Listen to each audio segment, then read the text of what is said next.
Today, I want to tell you about a simple way to get all the entertainment you love without the hassle.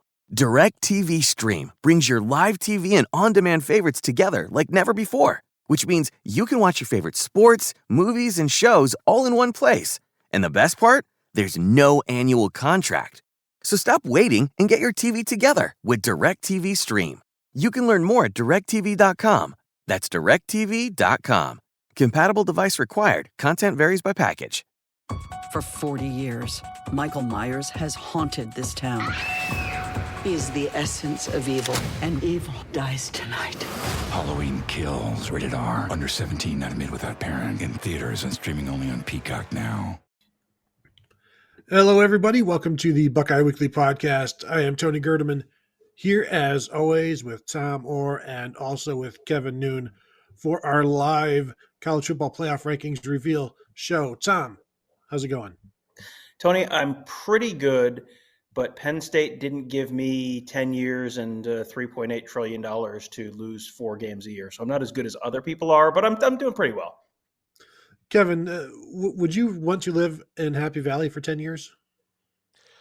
I could commute with the type of money that Franklin's getting, but sign me up to the Mel Tucker deal. I'll take that one too. Not that I want to live in East Lansing, but there's some very nice suburbs. I've stayed out in Jackson and some places like that before. But yeah, why didn't we get into coaching, guys? That's a good question. I ask myself that a lot when I see some of the dumb decisions that coaches make. And me being a person who only makes good choices, I was like, gosh, imagine what I could be doing on the sidelines instead of what those guys are doing. But it is what it is. We're here. Might as well do the show now, I guess. Tom, your confidence level that Ohio State will be ranked over Alabama tonight? I think it's probably about a 6.5 out of 10, something like that. I think my confidence that they should be ranked over Alabama right now is about a 9.5 out of 10. And I think they probably will be.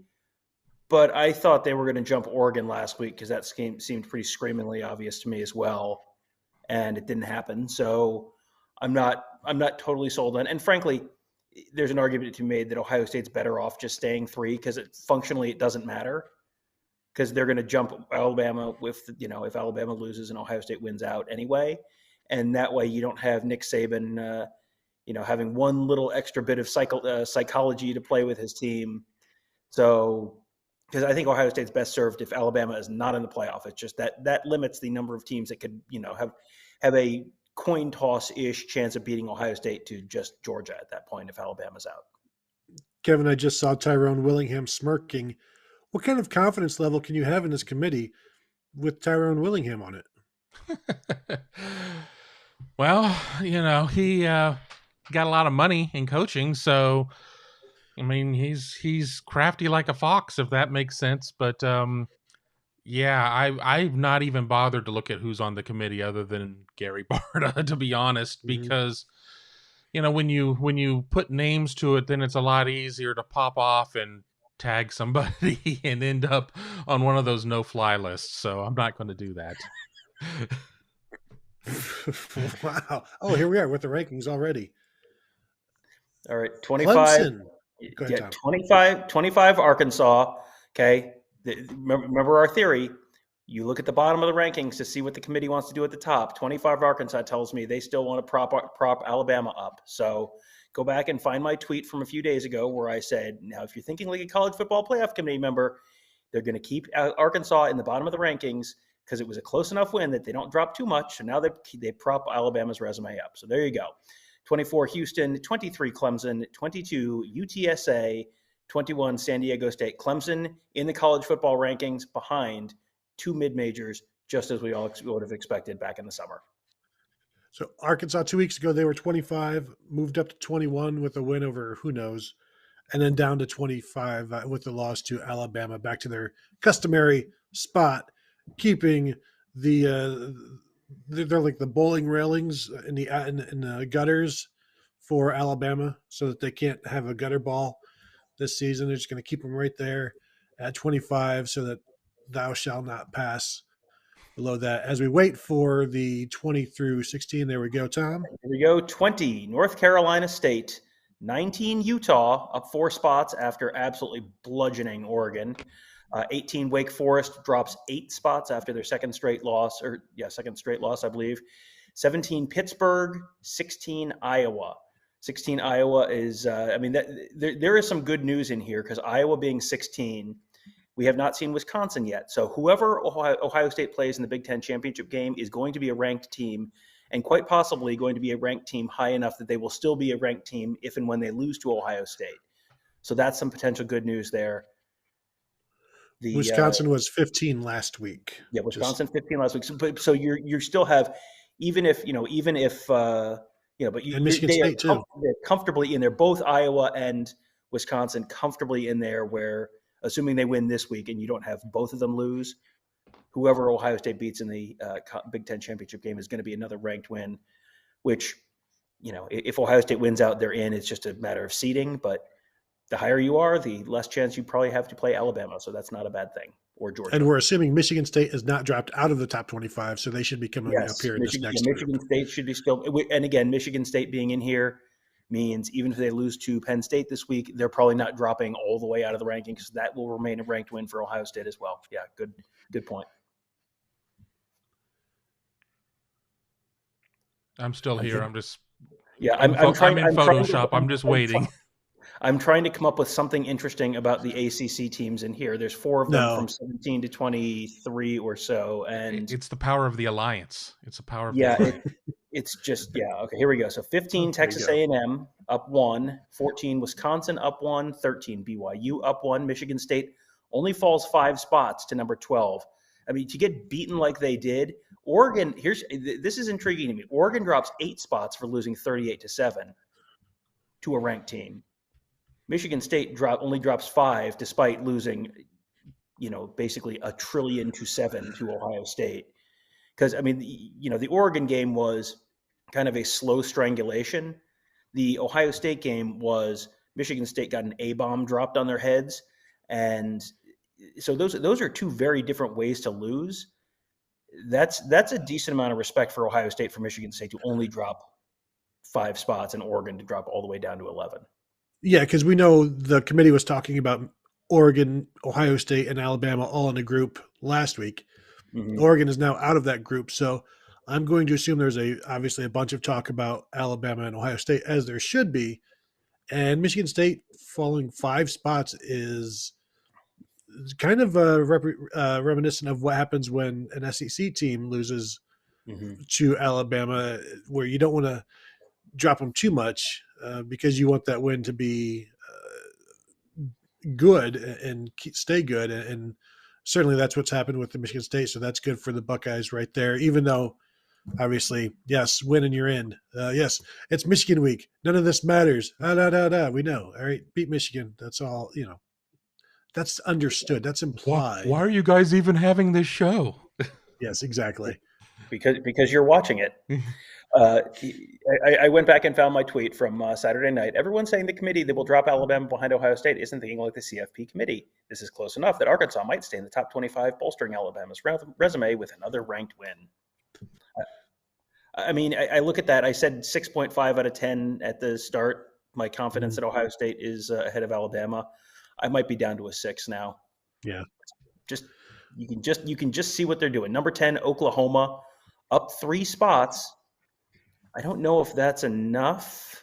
You're gonna have enough teams. You're gonna have Ole Miss coming up here too. Yeah.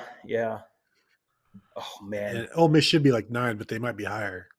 Well, and Ole Miss is, Ole Miss is not going to be able. Yeah, Ole Miss is 9th.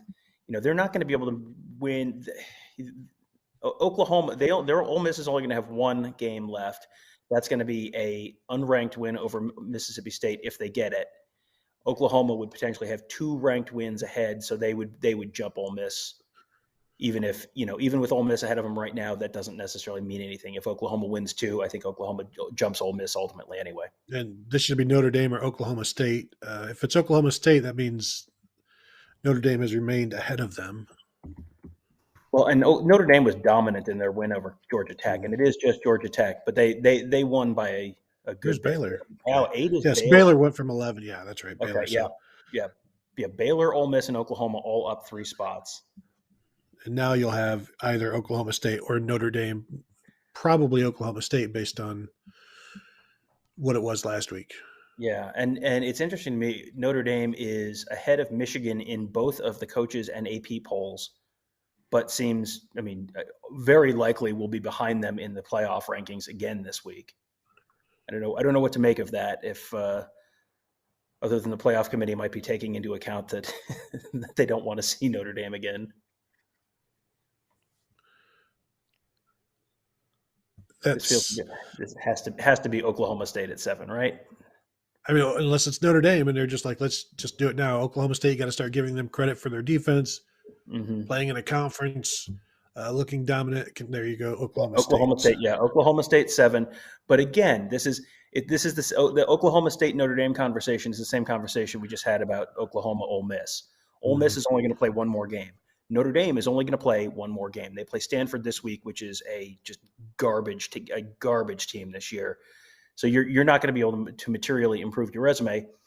Oklahoma State or Baylor or Oklahoma, I think potentially any of them with 2 ranked wins, closing. I don't remember who Baylor has this week. Baylor might not have a ranked team this week, but you're going to pick up a ranked win. You're going to pick up that conference champion bonus. I think it is entirely possible at least Oklahoma State and Baylor jump over Notre Dame if they win the championship, if they both win out, either of them, or Oklahoma's got a long climb to get over Notre Dame. But if you beat Oklahoma State and Baylor back-to-back weeks, that's potentially pretty impressive. This holiday season, we all wish for hope and healing. Children and families who spend their holidays at the hospital deserve a reason to believe in first steps, in giggles, high fives, and hugs. For 150 years, Children's National Hospital has provided world-class care and groundbreaking research. Please donate today to help patients and healthcare heroes this holiday season. Visit childrensnational.org/holiday. That's childrensnational.org/holiday.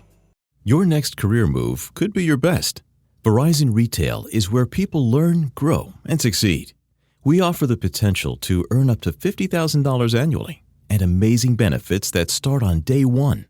Get perks including half off your wireless phone plan, up to $8,000 per year in tuition assistance, and a 401k match to help you reach your goals. Pursue your ambitions today. Learn more and apply at verizon.com/retail careers. Make your next career move your best. Verizon Retail offers the potential to earn up to $50,000 annually and amazing benefits starting on day one, including product discounts and tuition assistance. Apply today at verizon.com/retail careers. Baylor has Texas Tech at home this week as their final game. And again, should they lose that, then you're probably going to see Bedlam twice, depending on what happens. So, now the question is, does Notre Dame jump Michigan? Does Michigan jump Cincinnati? Do we see any of those things happening? Kevin, I know you're typing. Would you care to chime in? We don't want to leave you out. This committee has not done a lot to give me a ton of faith in anything at any step. So, I think I wouldn't be surprised to see, no matter how great Cincinnati's win was over SMU, to see them, they're a group of 5. They get what they get. The door is open if some fallout happens, but does it really matter where they are at this point? If they're at 6 and fallout happens, they still could slide up to 4. So it wouldn't surprise me to see anything at this point, but I'll bring back up the rankings as UGA has just been announced. Yeah, Georgia, a unsurprising number 1. Yeah, we're about to have the big dramatic reveal of number 2. I don't know that this matters that much because Ohio State. There you go. So Ohio State now number 2. I'm a little bit surprised. That is correct, but yes. I'm surprised they got it correct. Yeah, which means number Gary 3. Barta, a genius. That was Georgia, Alabama looked somewhat unimpressive against a lower ranked team at home. Ohio State just completely disemboweled a top 10 team. That is the most dominant win against a top 10 team I think you're going to see at any point. And So, yeah, I mean, it's not a huge surprise. I had it as better than 50-50, but, again, Arkansas staying in the top 25 tells you they want Alabama to stay in the top 20 and, as high as they can. So that's, that is the committee tipping their hand a little bit about, there's Alabama 3, unsurprising. I think I'm going to go Cincinnati 4, Michigan 5, Notre Dame 6, because all three of them had big wins on Saturday. Mm-hmm. Cincinnati had the best opponent of all three of them, followed probably by Michigan and then Notre Dame. So I don't think I saw enough to jump Notre Dame over Michigan. So I'll say 4 Cincinnati, 5 Michigan, 6 Notre Dame. What do you think, Tony?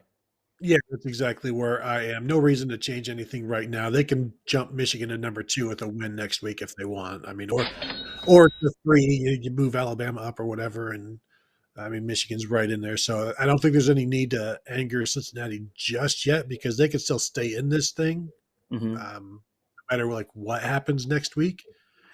Right. Well, and you're dropping Cincinnati right now. Either Ohio State or Michigan is going to lose next week. So that's how this works.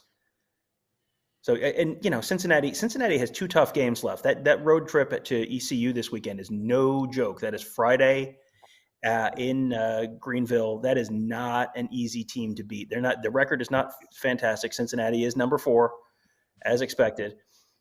East Carolina's net record this year is not super impressive. It is a pretty decent team. I think that's a sneaky trap game for Cincinnati. And then they're going to have to play Houston in the AAC championship game. That's going to be a challenge as well. So I think Cincinnati is probably winning you're in at this point because I don't know that they're going to, Georgia and Alabama both, Georgia and Alabama, one of them is going to have another loss. Ohio State, Notre Dame's not getting in. Ohio State and Michigan, one of them is going to have another loss. Notre Dame can't Cincinnati is 2 spots ahead of Notre Dame right now and has 2 games better than anything Notre Dame has left. So as long as Cincinnati wins, there's no real argument to move Notre Dame above them.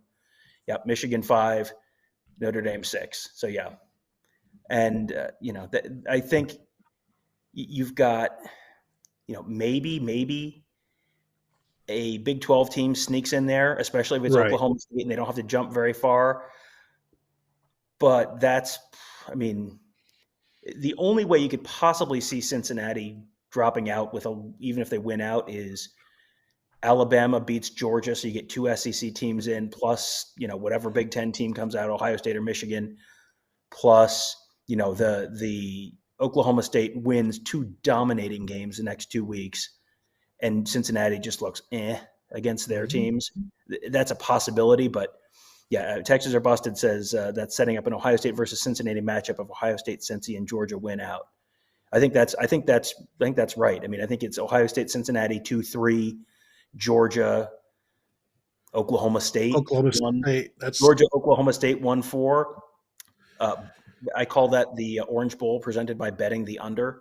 That game is going to be gross. That game is going to be gross if it's Ohio State or if it's Georgia, Oklahoma State. Super chat from Ryan Dawes. Thank you for that, Ryan. Kevin, go ahead and give us some thoughts. You've been typing away. I have been. And I can get past a lot of the comments in the chat that were just as we were going along. Unfortunately, I can't do both at the same time. Yeah, I really thought that there was a good chance that Ohio State was going to be 2, but then again, I don't trust the committee because they've not given me reason to trust them in the past. But that sets up a top 5 matchup between Ohio State and Michigan, 2 versus 5. Fox is updating the promo as we speak, so that's exciting. Cincinnati being in the top 4. I mean, I agree with what Tom said about ECU. This is not one of ECU's better teams, but they can play a little bit of a spoiler.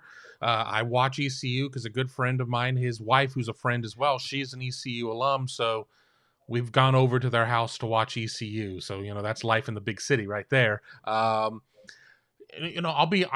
really looking forward to Bedlam, and I really kind of want to see what comes out of that. I want to see what Oklahoma State is able to do against an Oklahoma team that, okay, they turned it around against Iowa State, yet they weren't really impressive there. So, I think we could see a lot of moving parts. And then again, To touch on something a couple pages ago, Wisconsin being 14, I think is very good news, because as we sit there and we notice that Arkansas was 25, and they just don't want to drop that out of there, and I don't know who Arkansas closes the season against, but Mizzou at home. They'll have Mizzou at home. That's what I say about that one. But then again, Eli Drinkowitz has got himself a little bit of piss and vinegar going on after the whole thing with Dan Mullen, and may the force be with you. But that game, I'm probably not going to DVR, but I think they did a pretty decent job. I'll be interested to hear what Barta says about why this week. I mean, obviously, I'll give you 56 reasons why, but I'm not disgusted by these rankings. I know, and that's unfortunate. There's very little drama with these rankings. Like, all of the answers could just be cut and dry this week. And one of the things that I think, as I said earlier, I don't think it's a huge deal that Ohio State jumps Alabama. I think I'm going to modify my answer on that slightly, because here's the scenario where I do think that matters. If Alabama goes into the championship week 2 and Ohio State's 3, and Alabama loses 21-20 to Georgia, the committee could very easily just slide them down one spot 2-3, and then Ohio State has to deal with Alabama in the semifinal game. Now, Ohio State 2, Alabama 3, assuming Ohio State handles its business, if Alabama loses either of their next 2 games, they can't keep them at 3. I mean, I say that they can't, and of course the committee can do whatever. They can move them up. They can move them to number 1. I mean, roll tide, sure, why not? But it would be very hard to justify keeping them at 3. So then you're bumping them to 4, and then you're setting up a Georgia-Alabama rematch the next week. I mean, again, and maybe that's fine if they want to do that. It would probably be a pretty competitive game, and whoever wins that game is going to come out beat to all snot. And, Ohio State, if Ohio State's playing, say, Cincinnati or something in the 2-3 game, that's not as physical a game as Georgia-Alabama. So either Alabama is someone else's problem at that point, if you're Ohio State, or Alabama's out of it entirely and Alabama's not anyone's problem. Either of those are good results for Ohio State. And frankly, Ohio State would love to see Georgia and Alabama have to play again. But I think most likely at that point, Alabama moving from 2 to 3, I think that means that significantly increases the likelihood that Alabama would be out with a close loss in the SEC title game at that point. Yeah, there's been a lot of talk this week. I've seen talking heads say, no way Alabama gets in with 2 losses. And we've been talking on this show, don't just think that that's not going to happen, because it very well could be. I feel better about that not happening now after seeing these rankings than I did beforehand, because like you said, Tom, there's only so much further they can drop now, and they don't want to do a rematch, I don't think. Mm-hmm. And other teams are going to win their way in now. Assuming Oklahoma State wins their way in, you can't keep Alabama ahead of Oklahoma State and Notre Dame, whatever. But there are going to be teams that are putting together all of the checkpoints and the check marks and the conference championships that Alabama won't have, and then they'll also have the additional loss where now there are enough suitors, basically, where the CFP doesn't have to be 2 in the morning. Okay, we'll just come on, Alabama, let's go. There's enough other options there, and so I'm feeling better about Alabama not being in with a loss, because I just don't see. There's no point in having a semifinal, Kevin, of Alabama and Georgia. This holiday season, we all wish for hope and healing. Children and families who spend their holidays at the hospital deserve a reason to believe in first steps, in giggles, high fives, and hugs. For 150 years, Children's National Hospital has provided world-class care and groundbreaking research. Please donate today to help patients and healthcare heroes this holiday season. Visit childrensnational.org/holiday. That's childrensnational.org/holiday. Does Deck the Halls make you want to deck someone? What up, Grinches? Let's make the holidays fun this year. Give gifts that make everyone LOL from PiperLou.com. Piper Lou is a fun company that prizes real, sarcastic humor just like us. Whether you want a fun wine tumbler for the alcohol holidays or a snarky Christmas sweater, Piper Lou's got you. From the window to the wall till Santa decks these halls. Shop piperlou.com. Use promo code SANTA for 40% off. That's piperlou.com. Holidays are here, and so is fashionable fitness. Gift yourself a Samsung Galaxy Z Flip 3 5G, a phone that folds in half to literally stand on its own. Pair it with the Galaxy Watch 4 for ultimate wellness and wow factor. Check health stats, flex personal records. Over 90 activities can be tracked, like biking, swimming, golfing, and more. Invest in yourself with tech made to crush goals. Holidays open up with Galaxy. Shop it all at Samsung.com. 5G connection and availability may vary. Check with carrier. Products sold separately. Yet I don't want to sit there and say specifically, but I will. I did read a bowl projections this morning. It may have been Sporting News that did have the rematch in the semifinals in the orange, and I was a little surprised by that. But then again, I think that maybe that was, sometimes we see the bowl projections that are done with, well, this is just what we think that the rankings are going to be, and we're just going to throw things in, and if stuff gets sorted out. But I don't know. It's a situation where if you're the one, shouldn't you get some sort of reward more than just geographical preference of being the one and not getting the slide off of the SEC just to prevent that matchup from happening? It seems a little hinky to me to sit there and say, well, we're already going to do some weirdness in terms of the two SEC teams in order to break that up. But great season. Good job, y'all. Here you go. But you get to play them in Dallas, so that's fine, right? I mean, if you're Georgia, at that point, Alabama, if you look at Alabama's resume right now, they have a ranked win over Ole Miss, which is what, 12th, 11th, 8th? Where's Ole Miss this week? 9th? They are 9. It was a number. 9. Okay. So they have a very impressive 3-touchdown win over Ole Miss, number 9 Ole Miss. And they squeaked by number 25 Arkansas last week. Those are their ranked wins in the mighty SEC West.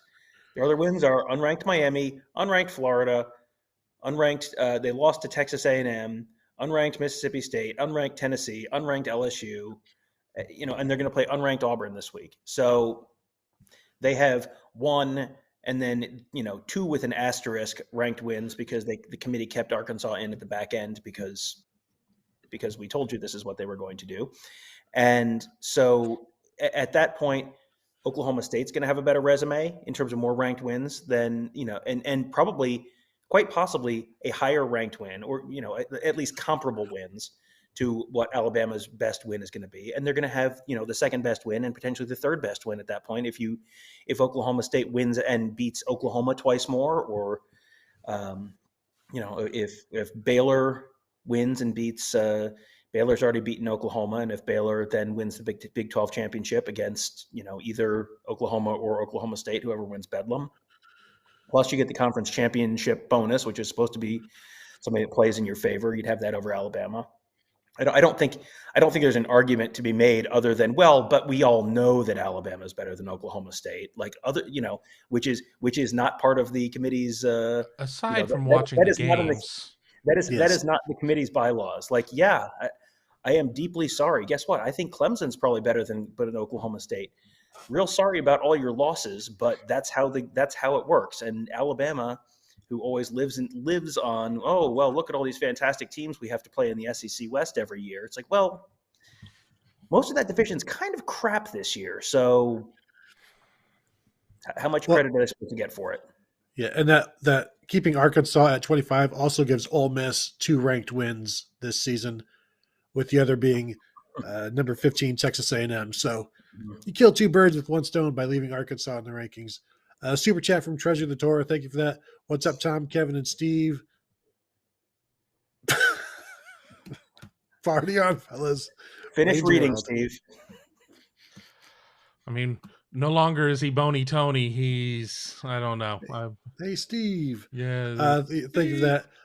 And for the 300 of you watching right now, if you want to go ahead and hit the like on your screen right there, we would appreciate that as well. Richard Hacker, discuss if Georgia loses to Alabama. That is what is left to discuss, because Georgia's best win at that point, Kentucky, who is their best win at this point? It's no longer, is it Auburn? I mean, do they have a ranked win?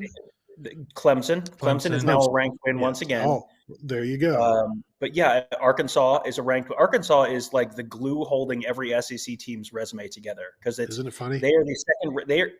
Arkansas is the second ranked win for 3 SEC teams this week. Georgia, it's Ole amazing. Miss, so we're rooting for Mizzou. Is what you're saying? Well, yeah. I mean, not that they would necessarily drop, but that's again, when we tell you, look at the bottom of the rankings to see what they want to do at the top, this is what we're talking about. So you look at, an Alabama win over Georgia is probably the worst case scenario for Ohio State, because at that point, Ohio State is, Alabama, I'm sure, would jump Ohio State to be number 1, because then they'd have the win over this number 1 team. So of course you can't deny that. So of course they're number 1. Ohio State's number 2. They have an out to not give you a rematch in the semifinals. So they're going to move Georgia to 3 at that point. And then 4 is whichever of the Cincinnati, Notre Dame, Oklahoma State parade of patsies that they want to feed to Alabama. So that is unquestionably the worst case scenario for Ohio State. Like, Ohio State being 2 right now sets up, as long as they win out, they're in pretty good shape. And they probably have a favorable semifinal matchup, unless Alabama beats Georgia, in which case, congratulations, you're going to have to beat both of them to win the national championship. Yeah. Super chat from Treebuck.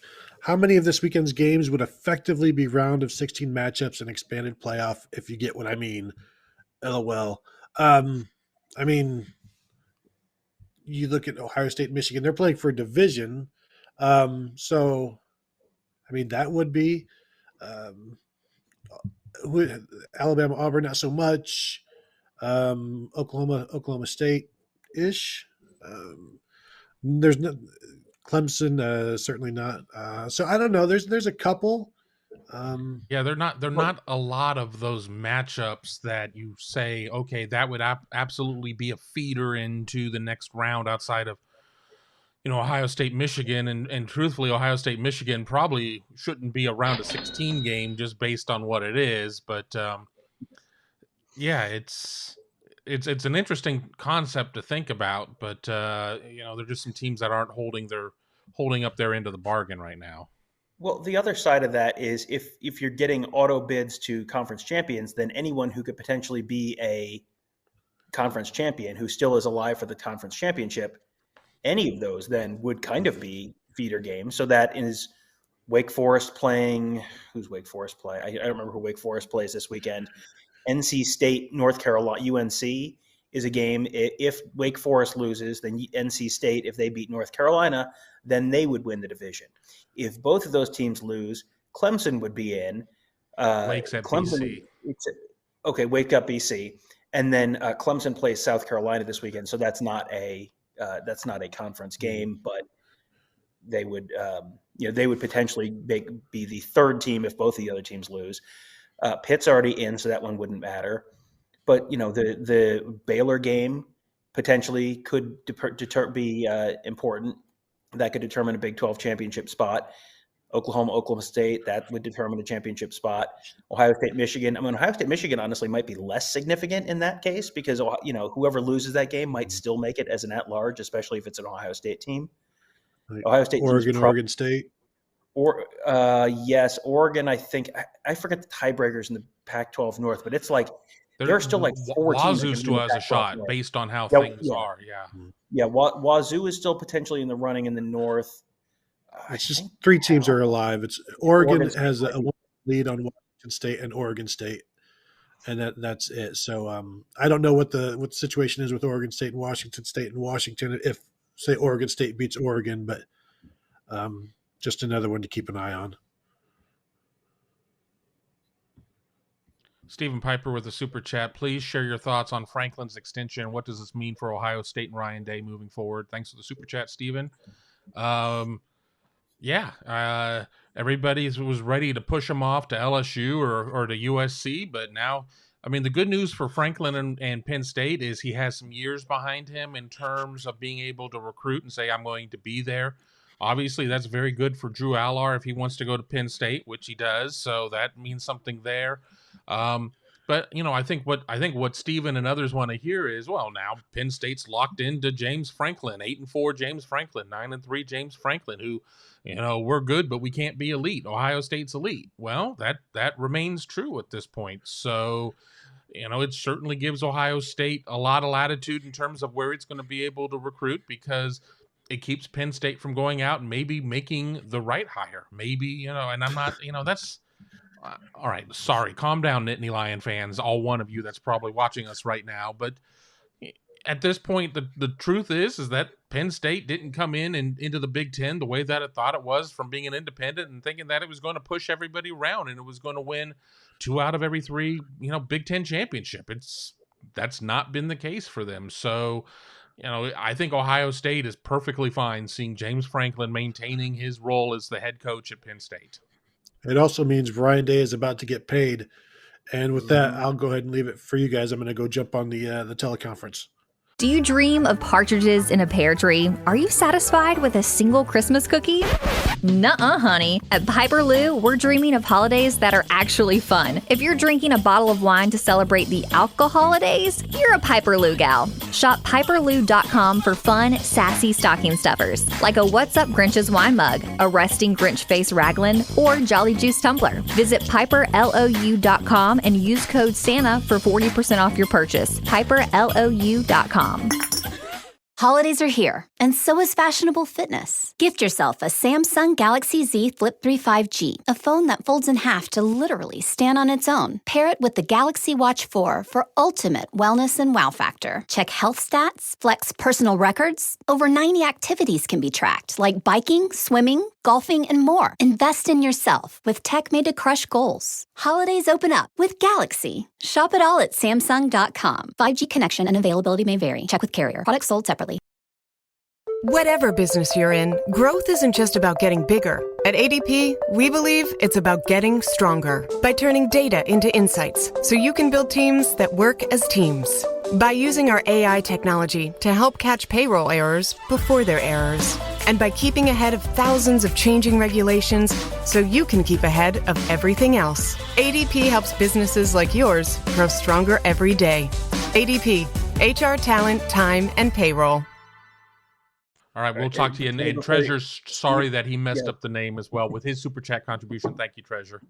Absolutely. All right, I'm gonna drop Tony out of here, and there we go. So boom, that's show an old just got message. better. So here's I think some context on the James Franklin thing. Yes, it's 10 years. Yes, that's however many millions of dollars. It looks like, oh man, he's locked in there.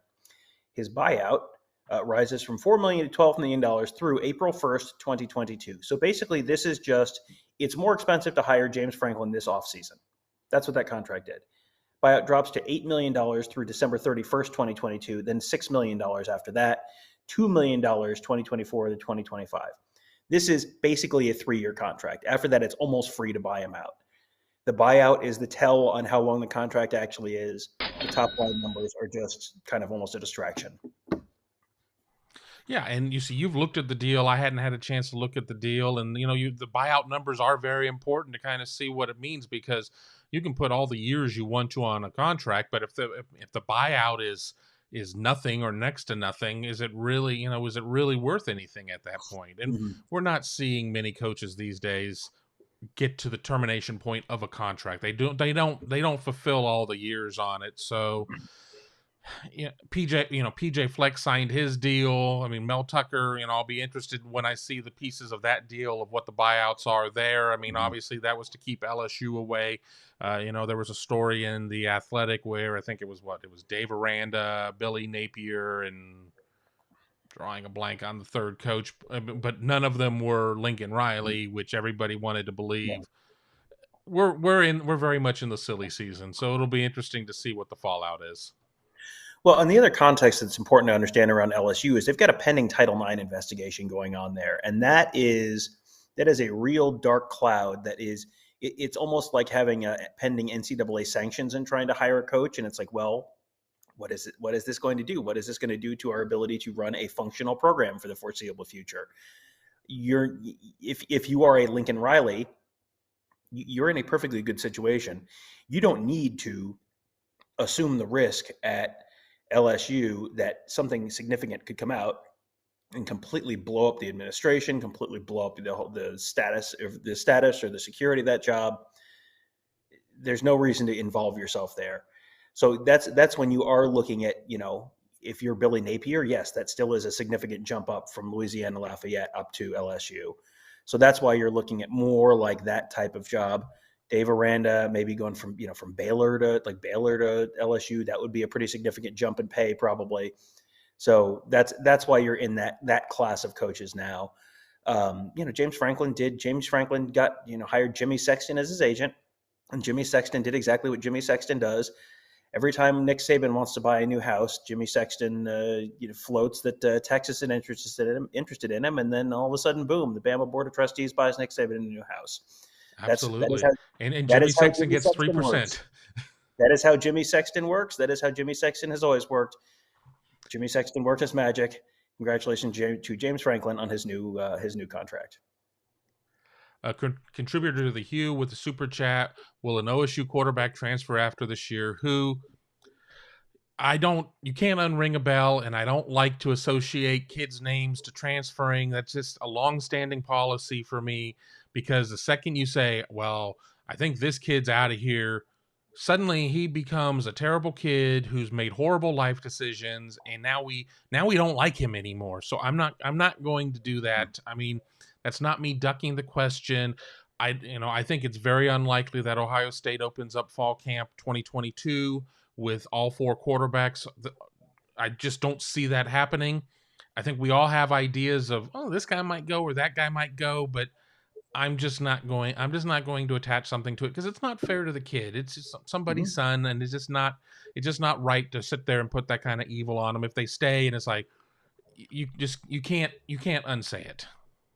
Exactly. And that's what our editorial policy has been, Tony and I as well. I'm right there with you. I don't think there will be 4 of these guys on the roster at the start of the 2022 season. But yeah, we have generally made a policy not to speculate on pending or possible transfers until the person, the only exception we made was Joe Burrow, when Joe Burrow was basically actively talking about the fact that, he was thinking about it. So at that point it was like, okay, well, if he's willing to talk about it, we're willing to talk about it. But other than that, we have generally had a policy not to, for that exact reason. Rick Reese with the super chat. Thank you, Rick. What are the chances Kerry Combe is back next year? We haven't seen a perfect defense. Against Michigan State, things went really well, but let's remember they were without Jalen Naylor. Ohio State got up on them so quickly that Kenneth Walker really wasn't an issue. Jaden Reed was not in the game for long. I saw a point on the sidelines where it looked like he might have been dinged up. I don't know if he was pulled straight up because he was hurt, or if he just wasn't feeling great, or again, it was why are we going to put gas in this car that's up on blocks at this point? Because that's what Michigan State's offense was. It was on blocks, on cinder blocks. So, with that being said, Kerry Combs is an assassin on the recruiting trail. And, I think that there's still a path with him as a member of the staff of where he's still, he can still keep the DC title. Ohio State likes throwing titles around because it allows them to pay guys more based on what the pooling is, but it's a lot easier when somebody has a title to be able to do that. I don't think that it's going to be a matter of, if they do this, they won't be able to do that. So, I don't know if I want to put a percentage on it, but I think it's a pretty strong chance that that Combs is back next year. Especially as he's getting toward the end of his coaching career, probably. And I'm not trying to start any controversy by saying that. He's got the gray hair. He's an older fella, so he's not going to coach forever. So, I don't know if he wants to go somewhere and start over again. And every indication I've gotten from the program is they would really like to keep him, but I think it was all contingent upon things kind of getting fixed, which they've largely been. Yeah, it has largely been fixed. It's been more or less straightened out now. It's not perfect. This is not the 2019 defense, but they're doing pretty well. If they give up 63 points to Michigan this week, that might change the conversation a little bit.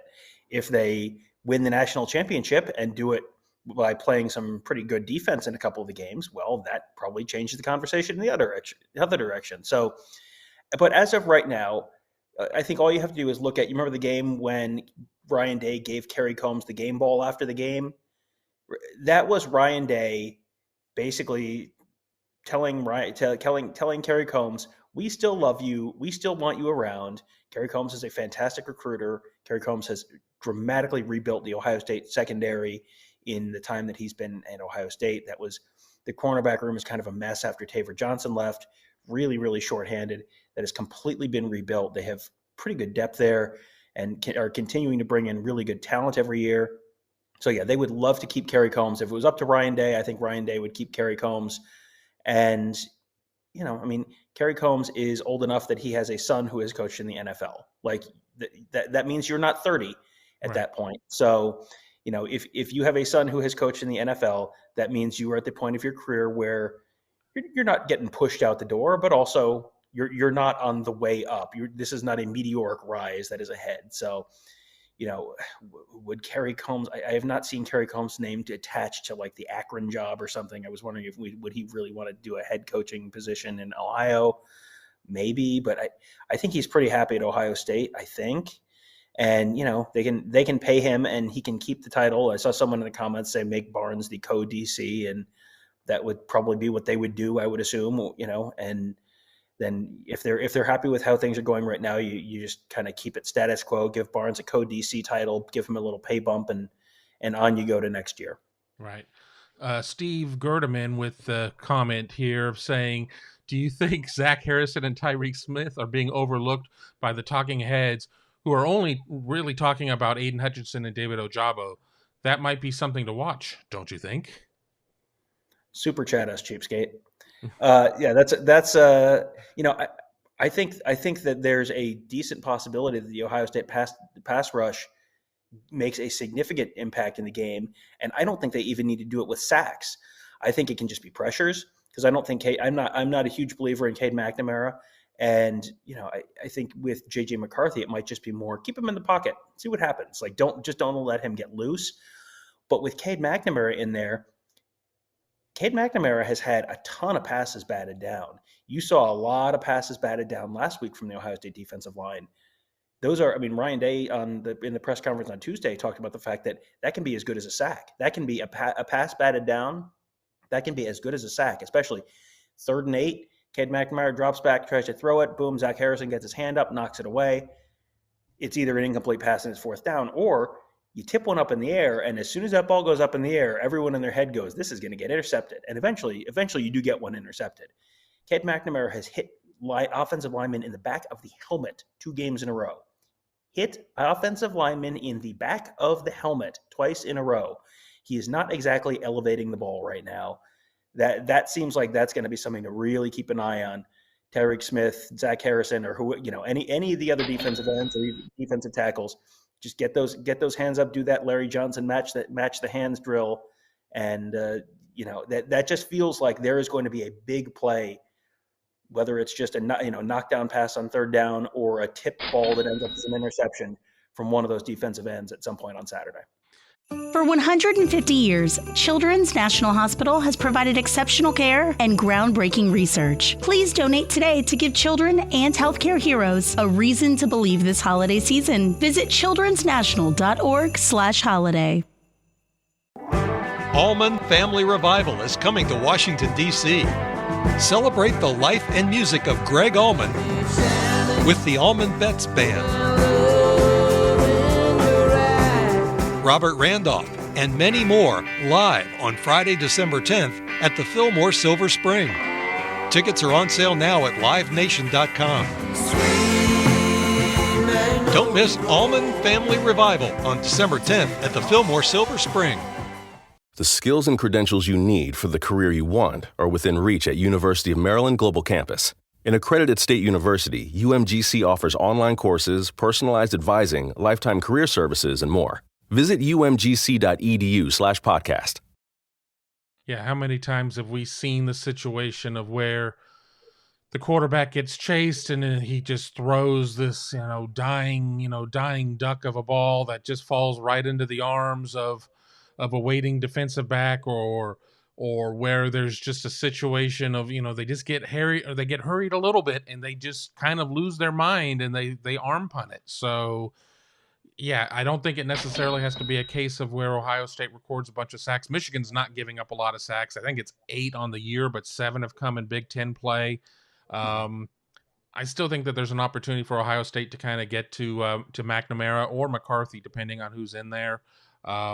And I think some of it really depends on the situation of what's going on at the running back position. Is it just going to be the pile mover Hassan Haskins? Are they going to bring in Blake Corum? Or are they going to really change stuff up with Donovan Edwards, who had a huge game in terms of the receiving game with 170 yards? This is the same head coach that sits there and had whatever that stupid long line of players situation going on, or he may try to run 4 tight ends out there. I mean, you just don't know. I mean, he's, a genius. Like, I don't know. I can't even come up with a statement that works there, because I'm not sure I could do it with a straight face. Super chat from Diego D. Let's go Ohio. 50% playoff share. It would be if Ohio State and Cincinnati both make the field. We get a top 5 the game, and we get to destroy their souls. I love football. Hate week is here. This is a top 5 Ohio State-Michigan game now. Michigan was 5th in the college football playoff rankings, even if they were 6th in the coaches and AP polls. Let's be honest, only one of those actually matters right now, and it is the college football playoff rankings. I did the morning scoop show on Tuesday morning with Bill Bender of the Sporting News, talking about some of the 11 previous Ohio State-Michigan top 5 matchups. There were some pretty famous games in there. This is going to be right up there. Most recent one was 2016, of course. You probably remember that game. But the 2006 game, 1 versus 2, was obviously a famous one. 1973, that was the one where Ohio State tore down the Michigan banner, the M Club banner before the game. Game ended up in a 10-10 tie. Michigan quarterback Dennis Franklin broke his collarbone. Great documentary, that tiebreaker on BTN. Yep. Really well done. Yeah, and so the Big Ten presidents voted to send Ohio State to the Rose Bowl, because that was the tiebreaker, was basically head-to-head and then record and then overall record, and it was like everything was tied. And the Big Ten was only sending one team to postseason. That was it. I mean, there wasn't you weren't, it was a good run, we'll just go to the Outback Bowl. I mean, that wasn't the situation. It was a different time. And that Michigan team did not get to taste the postseason because Ohio State just held it over them. And watch that documentary. I have it on DVR. I'm probably going to watch it again this week just for motivation, just for writing motivation. And Ohio State went out and just annihilated USC. That was not a very good USC team, but Ohio State went out and just killed USC in the Rose Bowl that year. The Big Ten didn't start doing a second team in the bowls until 1975, I think was the first year that they did it, when the second Big Ten team went to the Orange Bowl. So that was Ohio State went to the Rose Bowl in 75. I believe Michigan went to the Orange Bowl that year. And then the following year, I think Ohio State was the one that went to the Orange Bowl and played Colorado, and Michigan went to the Rose Bowl. So that was back when the Orange Bowl was a consolation prize. This year, the Orange Bowl is a college football playoff semifinal. Not too bad. Super chat from German Drummer. What about Michigan scares you the most? On the road, good defense makes me think this game could look like the Nebraska game. What are your thoughts? I mean, the easy answer, as I punch up the next one, is I think the easy answer is going to be those defensive ends, because we see what happens when the adrenaline really starts kicking in for CJ Stroud. I mean, he gets the yips a little bit, and the ball can go a little high, the ball can go a little short. How is Ohio State going to be able to handle that pressure? Is it going to be a situation where they're going to be able to move the pocket? Is Stroud going to be comfortable enough to just step up a little bit? And the good news is Ohio State doesn't have to run a lot of deep routes. And we saw them run some deep stuff against Michigan State because it was there. But Ohio State's perfectly happy, if you're going to play off, to sit there and run little 8, 9, 10-yard pass plays that, and just march down the field. So it's not like CJ Stroud is going to need 8 seconds back there for Garrett Wilson to run a triple move and break free and everything else. But, I'm going to take the easiest answer and say those defensive ends. I mean, Ohio State's been able to do just fine up at Michigan Stadium through the years. They were just a couple of inches away against Michigan in 2011 during the Fickle year of an incomplete pass that could have, given Ohio State the win at that point. I don't think they're intimidated by playing in that venue, especially when our friends at TickPick sent us some numbers saying that 30% of the tickets are being sold to Ohio zip codes. That's interesting. Yeah, I mean, that is generally, Ohio State is pretty well represented up there generally in a typical year. Certainly this year with Ohio State potentially playing for a national championship, Michigan, of course, also playing for a national championship. I do wonder, just within the Michigan fan base, I see there are some confident Michigan fans in our comments. I do wonder, that's just King Bronco. I do wonder in the Michigan fan base overall, what, like real, give them some truth serum. Like, how are you really feeling right now? Because it feels like if Ohio State, gets the opening kickoff, goes out and scores, Michigan gets the ball and, kicks a field goal or something like that, Ohio State goes right down the field and scores again. And it's 14-3 with 5 minutes left in the first quarter. It feels like you might have some, oh no, here we go again, just energy just sucked out of the stadium. The team's going to feel that. The team is probably going to be thinking that, and to some degree as well. They were, I think, the last team in the nation to trail a game this year. They have really not trailed much at all. They have not had to play from behind. I don't think they're really built to come from behind. It feels like I am anticipating this as an interesting game potentially into the fourth quarter. I don't think Ohio State's going to completely blow them off the field. But if Michigan falls behind early, it feels like that could snowball. Like there is a way that it's not going to turn into the Michigan State game. But there is a way that, the scenario I laid out, it's 14-3 Ohio State with 5 minutes left in the first quarter.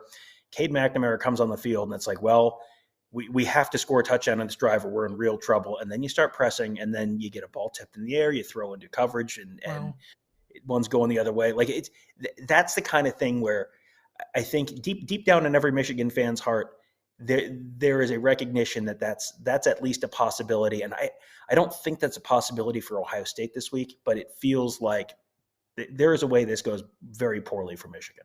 Well, let's go back to the 18 game, the 62-39. It was 7-6 Michigan or 7-6 Ohio State opening moments of the second quarter. And then the lights went out for Michigan at that point. And yes, that game was at Ohio Stadium. It was a different venue, but it just, even that 18 team was able to just flip it on with a switch and it was on. I mean, Ohio State scored 7 in the first quarter, then 17, 21.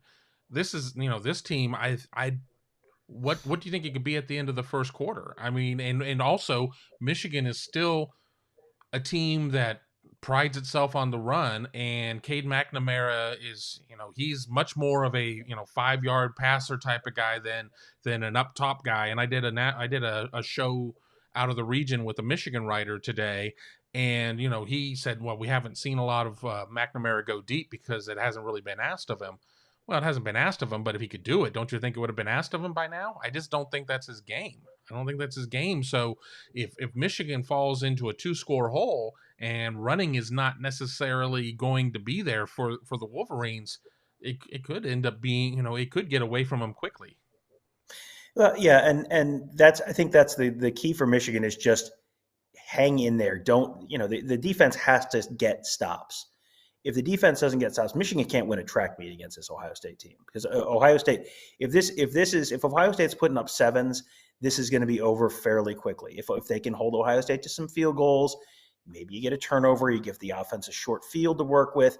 That's, I think, where Michigan has a chance to really make this a very competitive 4-quarter game. But yeah, it feels like, every time you watch Cade McNamara, Tony and I do the Michigan Monday show on Buckeye Weekly every week.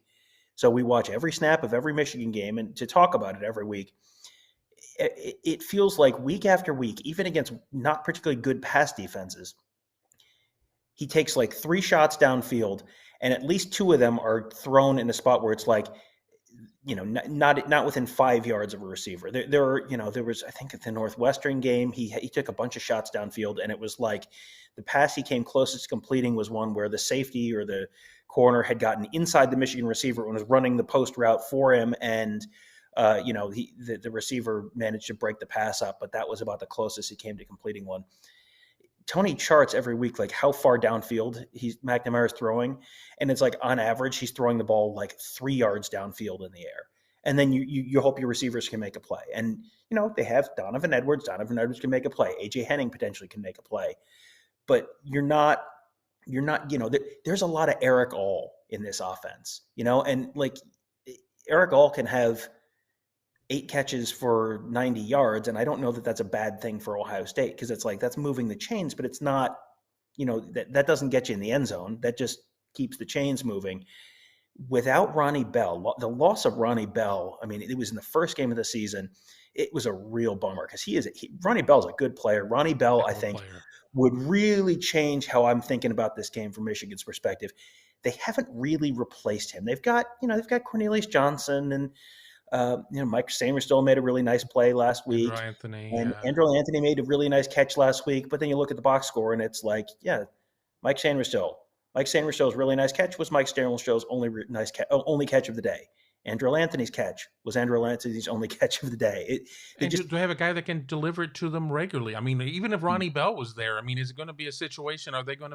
Would they be able to connect on that pass? I mean, sure, you can have a fantastic completion percentage when you're throwing 3 to 5 yards, and you look at the drive chart, and everything is inside of 2 lines, just there, and then above it is either X's or just nothing because they don't attempt it. So I don't know.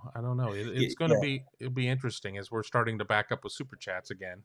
This holiday season, we all wish for hope and healing. Children and families who spend their holidays at the hospital deserve a reason to believe in first steps, in giggles, high fives, and hugs. For 150 years, Children's National Hospital has provided world-class care and groundbreaking research. Please donate today to help patients and healthcare heroes this holiday season. Visit childrensnational.org/holiday. That's childrensnational.org/holiday.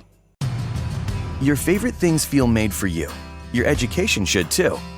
University of Maryland Global Campus, formerly University of Maryland University College, was made to serve the military and working adults like you.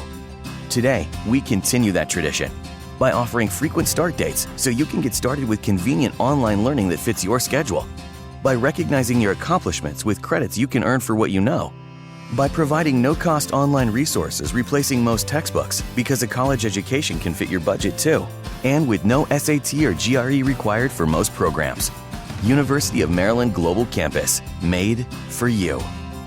Last year, we awarded more than $15 million in scholarships to qualified students, including community college students, service members, veterans, and working adults just like you. Discover how we can make your education and your goals for the future a reality. Visit us at umgc.edu. That's umgc.edu. Certified to operate in Virginia by Chev. The skills and credentials you need for the career you want are within reach at University of Maryland Global Campus. An accredited state university, UMGC offers online courses, personalized advising, lifetime career services, and more. Visit umgc.edu/podcast. All right. Well, I just want to address one thing. M. Goboski says Eric All is a huge mismatch for Ohio State. Okay. Eric All, this is a conversation that Tony and I had on a Buckeye Weekly show that's going to be released a little later this week. Eric All is on one hand. Okay. There's Eric All. This is potentially a good thing for Michigan. Who's a big mismatch from the Ohio State side, Kevin? I can think of 3 names in the passing game who might represent a huge mismatch for Ohio State on the passing game. This guy named Chris Olave. Yes. Yes, Chris, Garrett, and Jackson. Yes. Yeah. That seemed, and yes, Eric All is potentially a mismatch. Eric All is a mismatch. Is Eric All going to go 10 catches for 250 yards? I suspect that he is not. I would wager a good amount of money that Eric All is not, in fact, going to have 150 yards receiving. No. How confident are you that Jackson Smith and Jigba and Garrett Wilson and Chris Olave, none of them are going to have 150 yards receiving?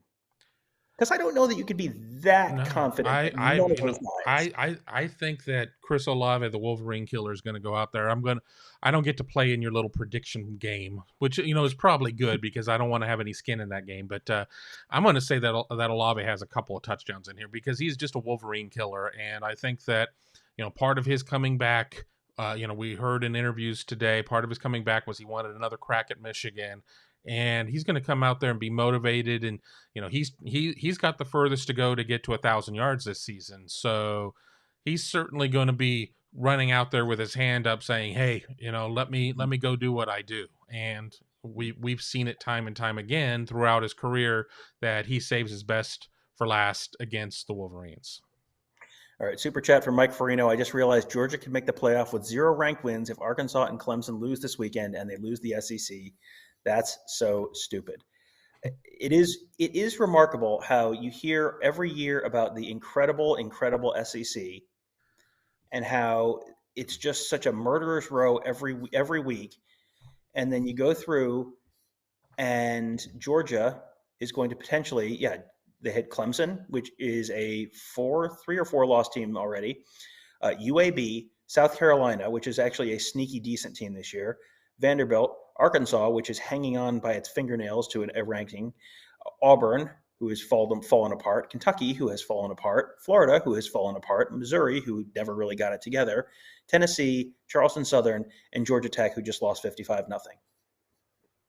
I mean, because the SEC is so good that they just knock each other out. I mean, everybody but 3 teams, I think I read the stat, is already bowl eligible. But, again, that's when you have a bunch of 6-win teams.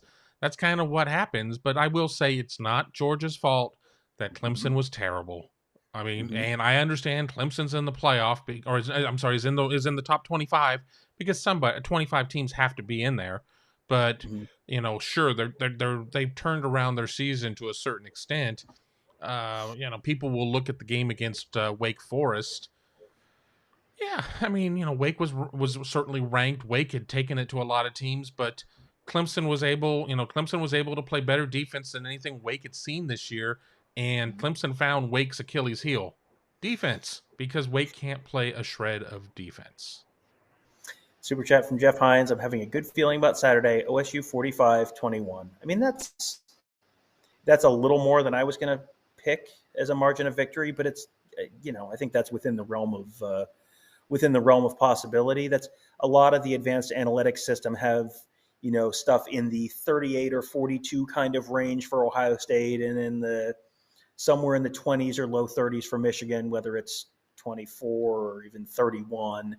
But it's like a lot of stuff in those kind of ranges for the computer models that we look at. So that's not necessarily. Well, I was going to say that 45-21 score. That was a Sunday night score for me when I was kind of going through it. And I mean, what I should do is I should chart it one week. I mean, on a big game like this, and here's my Sunday score. Here's my Monday score, because you'll kind of see where my mindset changes there. I mean, I'm not at 45-21 at the moment, but Sunday, I mean, I had a couple friends reach out to me. I'm like, oh, this smells like a 45-21 game. And I think on Monday, I was probably down around like 42-24. I mean, it's kind of adjusting. I generally write my scores on Wednesday and submit them internally, so that way, as I start doing shows throughout the week, I don't have 6 different scores out there. Oh, I was right. Well, how many scores did you have out there? It's like filling out 7 brackets.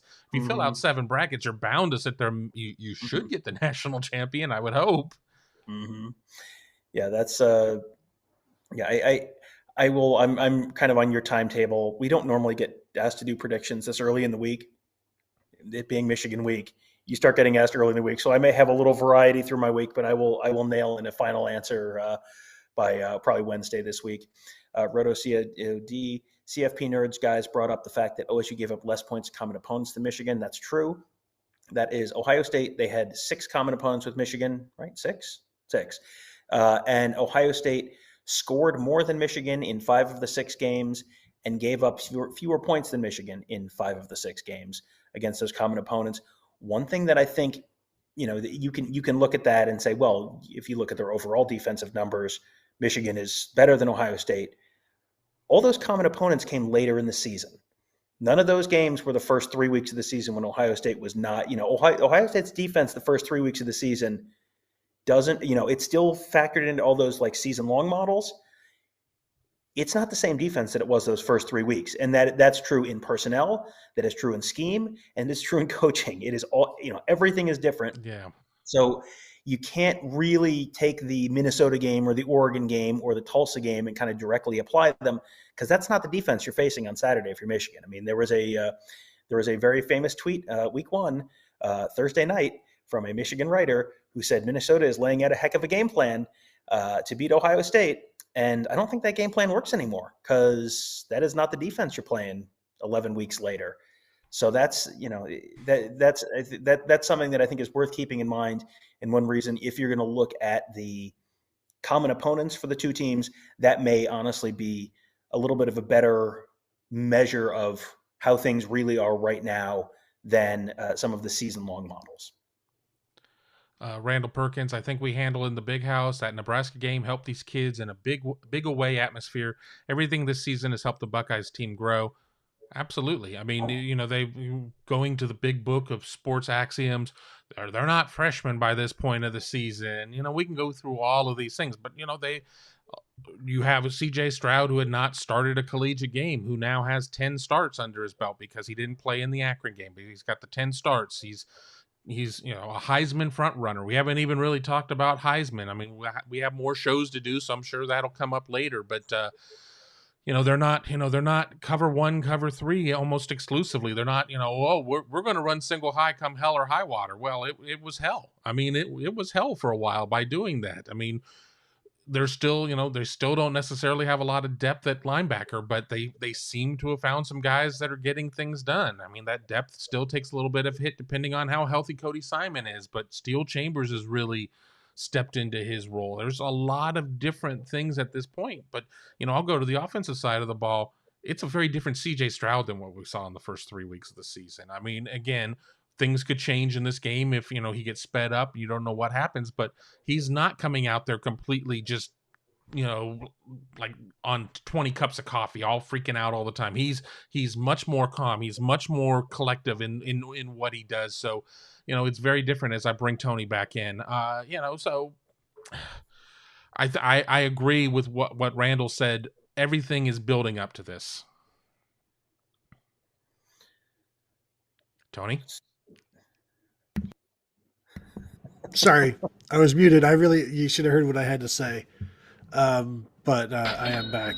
I guess we should get rid of this, take care of this super chat from King Bronco. Well, he has that, and then he asks, then that's his question. Thoughts? I don't want to say anything if other people haven't watched. I just finished it this weekend. No, I'm still in the midst of season 2. And I don't really have favorite cartels. I'd have to go check my my Topps cartel cards to figure out and go through and see which my favorite is. Tom, are you a Narcos person? I am watching the original Narcos series, the one from like 4 years ago. I'm in the middle of season. I think I finished season 2, episode 8 or 9 or so. I did see. I got to the famous Pablo sitting, looking sad on the swing shot. I was, and I was watching that meme, and I turned into the Leo, what's his name, watching TV and play. Hey, there it is. Yeah, that was me watching. Hey, so that was very exciting. That was pretty recent. But no, I just spend all my free time podcasting and coaching youth sports, so I don't have a lot of time to watch TV. So. I like Juarez. I really like Juarez in season 3. So there you go. Right. But go ahead. Good enough. We have a super chat. I'll leave that up there so we have it. But go ahead and you just got off the call with Gary Barta, so that's we'll get we got plenty of time to talk about Michigan's running game, everything else. But let's get to kind of the news of the moment. Yeah. Basically, one of the first questions was why Alabama and Ohio State switched, and actually Gary Barta didn't even have to get to the question. He just said Ohio State's win was like very impressive. Obviously 49-0 at the half, 3 receivers over 100 yards. CJ Stroud looking really, really good again, compared to Alabama's relatively close win. Of quote unquote relatively close win. So that was what precipitated that switch. And actually, his quote was, following its incredible performance against a good Michigan State team. That's why they moved Ohio State to number 2. Credited the defense as well with what they did against Kenneth Walker, even though he admitted there's only so much running the ball you can do when you're down 49-0. So that did play a part, but still, at that point, the Ohio State defense was impressive as well, which is something they've wanted to see more from Ohio State. And so when they're comparing Ohio State, Georgia, Alabama, they say, Ohio State has the best offense of the group. Georgia has the best defense. Alabama has a good mix of both. And they even tried to consider Cincinnati in that group, but they also considered Cincinnati with the group behind them of Oklahoma State, or mainly Notre Dame and Michigan, because it sounds like Oklahoma State is still maybe on the cusp of – they're a little bit too tied in with the Big 12 right now, and it feels like the committee is just waiting for the Big 12 to separate itself right now, because they even said there's not been that much discussion about the separation at 10, 9, 8, 7, even including Oregon in there. But it's like it's like when you're moving into a new place, put those boxes over in the corner. We'll deal with them once we get the washer and the dryer and the couch and the buffet in and all of this stuff. And then eventually you'll go like, all right, let's start unpacking the Big 12. All right, where are we going to put Oklahoma State? Where are we going to put Baylor? Because right now they don't need them, but they probably will here shortly. So that was a few of the major things. And again, this pretty much went, I don't want to say as planned, but very logical. So there weren't a lot of upset people on the call, which is pretty disappointing. Today, I want to tell you about a simple way to get all the entertainment you love without the hassle. DirecTV Stream brings your live TV and on-demand favorites together like never before, which means you can watch your favorite sports, movies, and shows all in one place. And the best part? There's no annual contract. So stop waiting and get your TV together with DirecTV Stream. You can learn more at directtv.com. That's directtv.com. Compatible device required. Content varies by package. Holidays are here, and so is fashionable fitness. Gift yourself a Samsung Galaxy Z Flip 3 5G, a phone that folds in half to literally stand on its own. Pair it with the Galaxy Watch 4 for ultimate wellness and wow factor. Check health stats, flex personal records. Over 90 activities can be tracked, like biking, swimming, golfing, and more. Invest in yourself with tech made to crush goals. Holidays open up with Galaxy. Shop it all at Samsung.com. 5G connection and availability may vary. Check with carrier. Products sold separately. At ADP, we work with more than 860,000 companies worldwide. That gives us a pretty good idea of how to help businesses grow stronger. Whether it's through data insights that help you make informed decisions about building a team that works better as a team, or by keeping you ahead of thousands of changing regulations so you can keep ahead of everything else. Like building that better team. Grow stronger with ADP. HR, talent, time, and payroll. I hear there was a 45-second question about Clemson. There was a question about Clemson.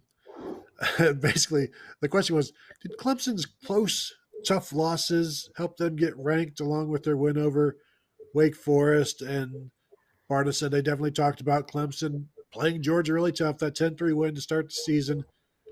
And their other losses have been to Pitt and NC State. Both of those are ranked teams. The win over Wake Forest has been their signature win. And congratulations to Wake Forest on their spectacular season this year. But when that is your signature win, that's not much of a signature, but they did say they've been watching Clemson all year long and they've been impressed with the defense. Didn't say much about the offense. There is not much to say, as you might be unsurprised to hear. Yeah, you get on the call and there's not a lot of conflict. That's like watching Jerry Springer and everybody just, hugging it out. I mean, that's not what I watch it for. I mean, I want to watch it for the brawls. I want to watch Maury for the paternity test. I want to get on that call and be like, why didn't UTSA do? I mean, dude, relax. I mean, but that's what the fun of the call is. I don't know if I've ever heard an Alabama reporter on the call. I think they just stay home and thinking, it's all going to work out. There's no reason to call. It's going to be just fine. And you know what? I don't know if it's going to be just fine unless, of course, they win the SEC championship. Do we want to go ahead, Tom? Well, there have been a couple questions about the likelihood of Auburn beating Alabama this weekend. As Gary Lewis says, the vibe around Auburn college football is not great right now. Brian Harsin is not necessarily doing great. Brian Harsin is also potentially running into a Nick Rolovich situation with a new vaccination mandate for state employees that could cause an issue for him there. And Bo Nix is out for the year. So, but that could be addition by subtraction. Well, but Bo Nix is either worth plus 14 points or minus 14 points, depending on the day. He's kind of the remember Bo Wallace, Ole Miss quarterback. He's got Bad a little, Bo and good Bo. Yes. He's got a little Bo Wallace in him. If you want your kid to be a wide variance SEC quarterback, consider naming him Bo.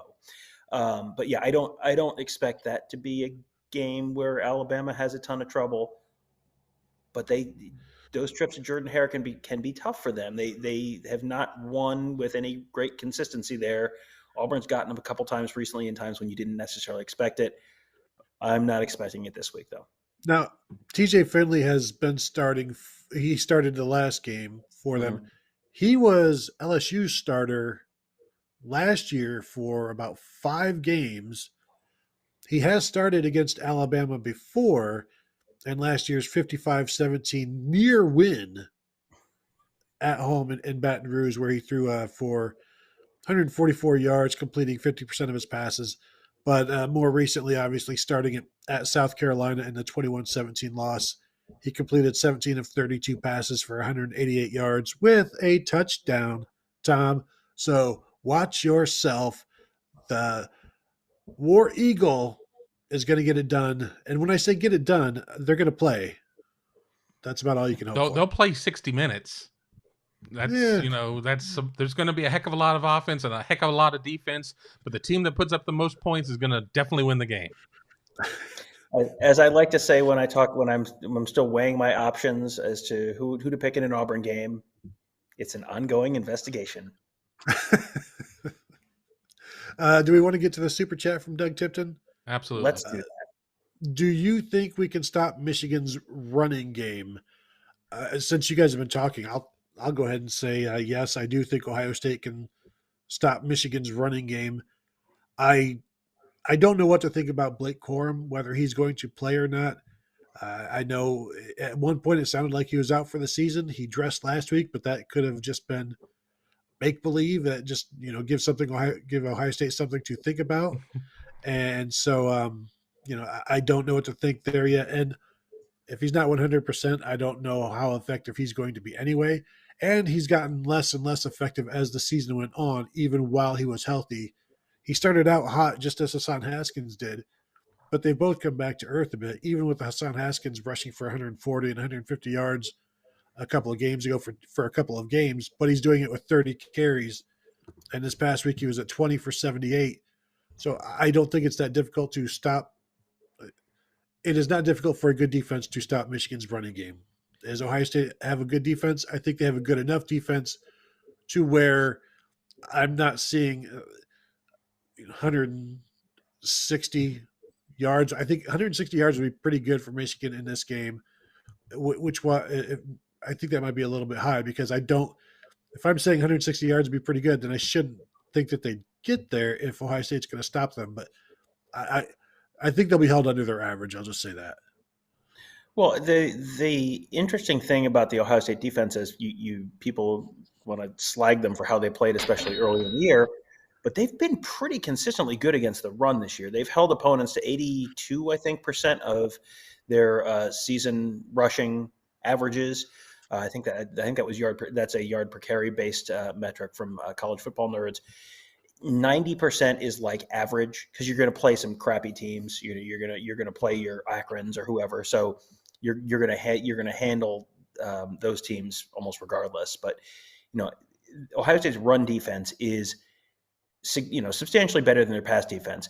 Michigan is the opposite. Michigan's pass defense is substantially better than their run defense. So I don't think Michigan's going to be able to run the ball that effectively against Ohio State. I mean, Hassan Haskins is, let's assume Blake Corum's out or compromised enough. They used Donovan Edwards last week, but they used Donovan Edwards in the passing game. They've really not used Donovan Edwards a whole lot in the running game. So you figure they're going to be riding Hassan Haskins 27, 31, 20 carries the last 3 weeks. He's had big games against Indiana, 6.2 yards per carry. Pretty big game against Penn State, 5 yards a carry on 31 carries. 5.9 yards per carry against Nebraska, and was great at the beginning of the season. But Rutgers, 12 carries, 41 yards, 3.4. Wisconsin, 19 carries, 47 yards, 2.5 yards per carry. Michigan State, 14 carries, 59 yards, 4.2 yards a carry. Maryland, 20 carries, 78 yards, 3.9 yards per carry. Any of those is not going to get it done. And Ohio State, I think, is, they're not quite Wisconsin level defense, but they're better than Maryland level defense, right? I mean, that's that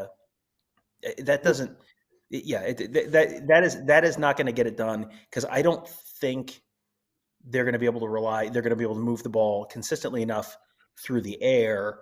They're going to have to be able to run and stay on schedule, and I don't know if they can run well enough to stay on schedule. Tony brought up the number 160, and I've got the numbers from the last 10 games, and a lot of this I'm trying to hold back for tail of the tape, but it's funny you mentioned 160 as being the number, and they've run for more than 160 yards in 3 of the last 10 games. In the last 8 games, they've only done it once, and that was in 2018, where they ran for 161 yards. But they ran for 91 the last time they played. 161, 100, 91, 57, 122. I'm sorry, they did it twice. There's 152 was in 13, but when you go back and you look at some of their leading rushers, people that have gone for more than 100 yards, there have only been 3 times where somebody went for over 100 yards, and that guy was Denard Robinson. And Denard Robinson isn't running through that door for them right now. And again, one other point, I know Tony's got something to say. People are really enamored with Michigan's running game, but let's not forget, Michigan, the first 3 games of the season, went for 334, 343, 373. It's been nowhere close to that since then. So congratulations. You are the non-conference September running champion for what you did against Western, Washington, and Northern Illinois. But since then, they've had 2 games where they've gone over 200. That was 204 against Nebraska and 294 against Northwestern. And anybody could run for about 200 on Northwestern this year. And in the last 4 games, they've not rushed for more than 190. And in those last 4 games, they have a grand total of 2 touchdowns on the ground. Yeah, I see it's more likely Michigan rushes for 90 than 190, I think, in this game. And when you look at everybody wants to say Michigan's defense is better. Just yards per carry, Ohio State's defense is better. They're like 11th in the nation. Michigan's is in the 30s. If you just go yards per carry in conference games, Ohio State is number 5 in the nation, 2.75 yards per carry allowed. Georgia's 2.55. Like, they're not that far from Georgia in conference games. Michigan is allowing in conference games 3.76 yards per carry, and that's factoring in sacks and all of that stuff as well. So, again, I think Ohio State's going to be able to outrun them. It's Tom, who is more likely to rush for 160 yards in this game, do you think? Today, I want to tell you about a simple way to get all the entertainment you love without the hassle.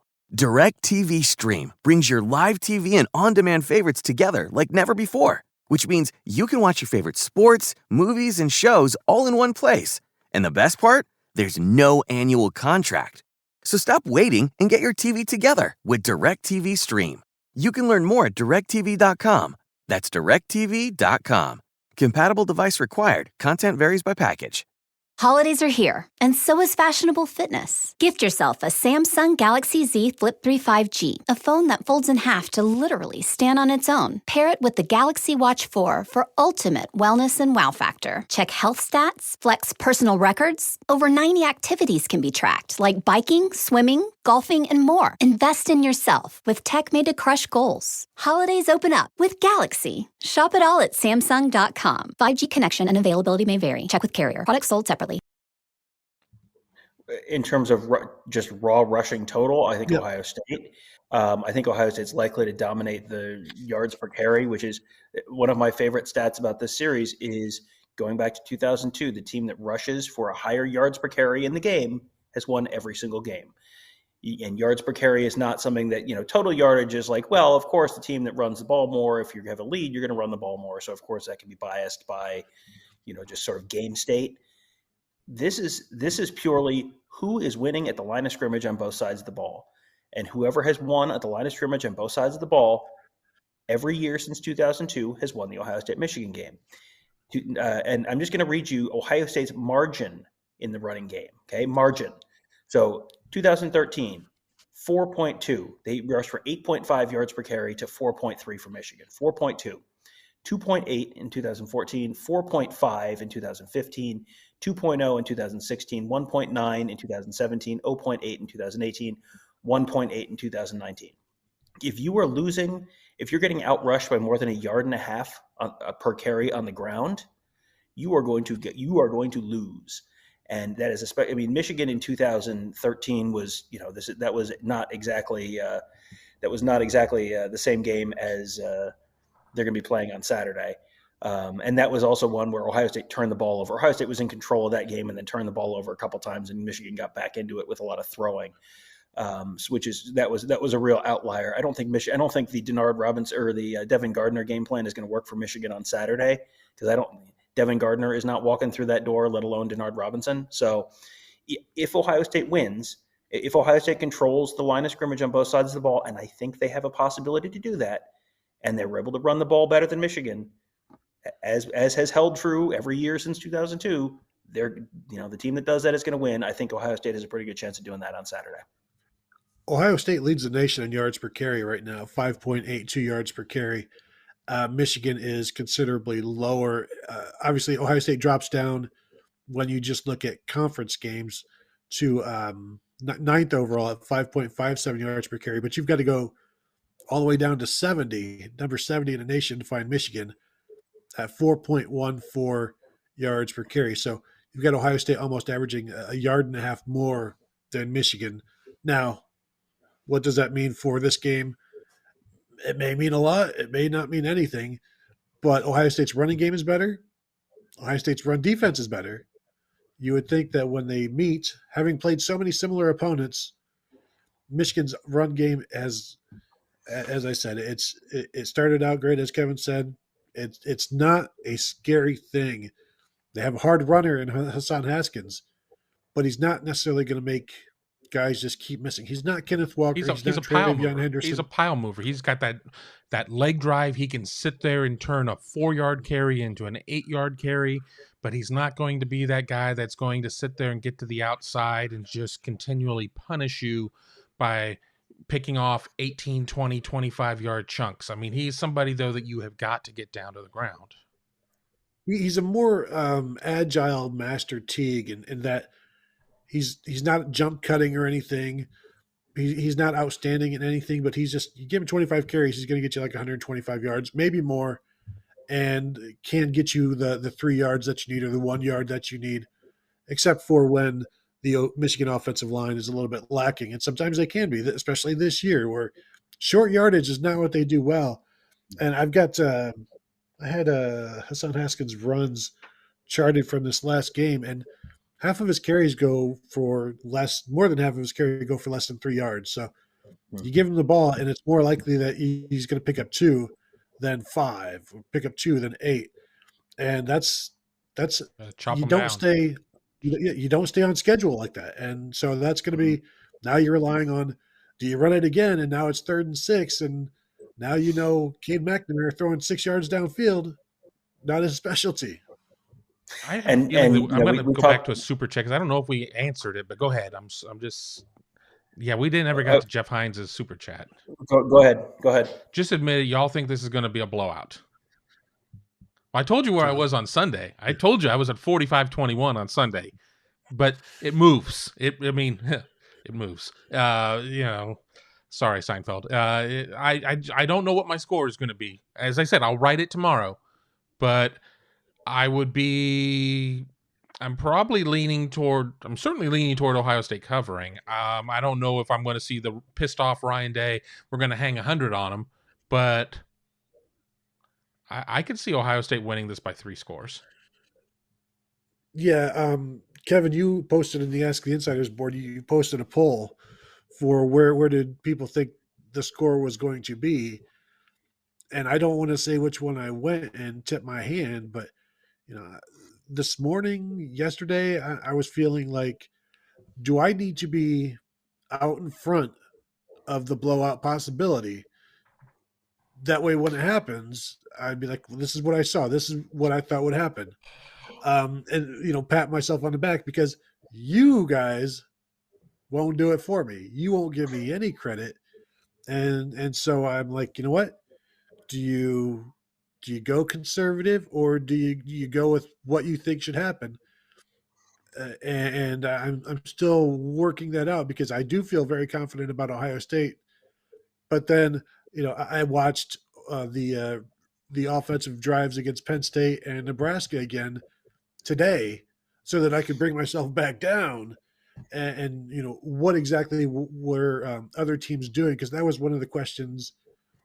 Maybe I forgot to put it in one of our Michigan listener questions, or somebody asked me what were those two teams doing, and really a lot of that was what Ohio State was doing with penalties and just killing themselves on drives and missing blocks that they normally make, and leaving defensive ends and the hanging linebacker to come in and stuff the running game with that, things that have seemed to have been cleaned up some. So I'm feeling pretty good, but it is only Tuesday. We'll see how things go.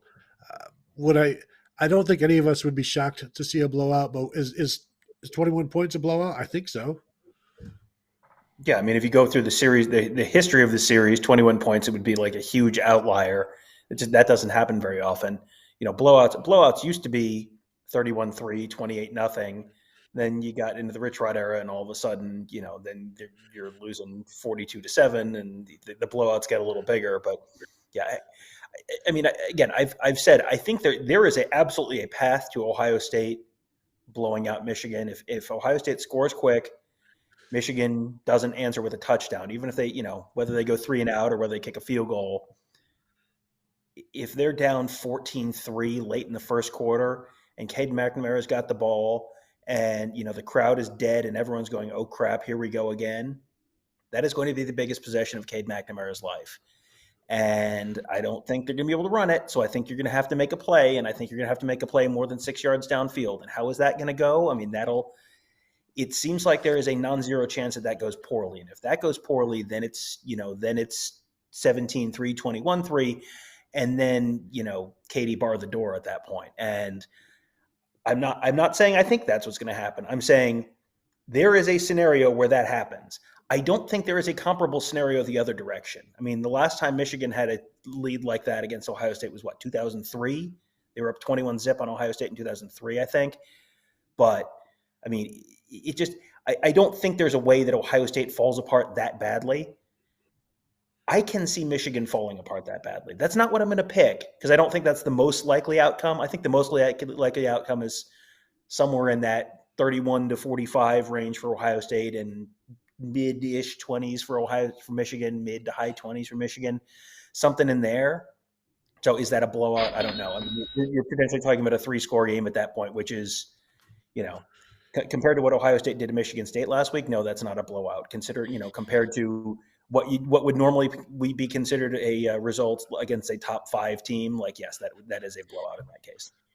Before we get to the super chat, I'm not going to go into all the numbers, but I got the poll in front of me. We have 770 votes so far. So if you are a member of Buckeye Scoop, be sure to get on and vote in that.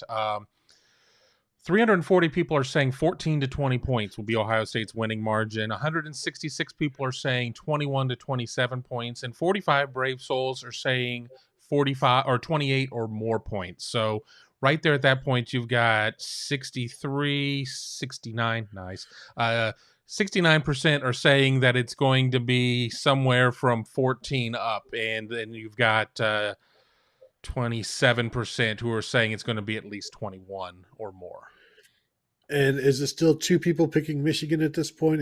Are there more now? No, it's a total of 21. 16 people are picking Michigan win by 6 or fewer, 3 by 7 to 13, and there are 2 very naughty souls out there saying Michigan will win by 14 or more. Well, all right then. All right. You know what? If that happens, congratulations to them. I'm sure they'll tell us about it once it happens. So let's get to the super chat from Treasure the Torah. Thank you very much for the super chat. I can't guess the score, but I think CJ Stroud has a great game, honestly. And I keep coming back to how calm and confident and under control is CJ Stroud at the start of this game. We've seen issues at the start of the Penn State game. He's a little hyped up, a little erratic. Oregon, obviously. Minnesota, obviously. Do those 2 games still count?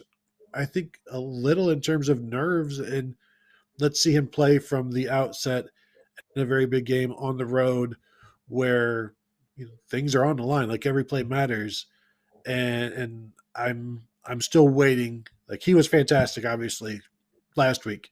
It's comfortable. That's at home. This is going to be a little uncomfortable, I think, and the crowd is going to be into it. I just want to see that. I want to see CJ Stroud from last week in a big game and perform this week, and then I'll know more and I'll feel better about him. Not that I don't feel good now. It's just we've seen more of the shakiness, the early stuff in big games like this than what we saw from Michigan State, and so I think he's. I mean, if I go 325 yards passing, Kevin, you taking the over or the under on that? Well, I will say this from my handy-dandy spreadsheet.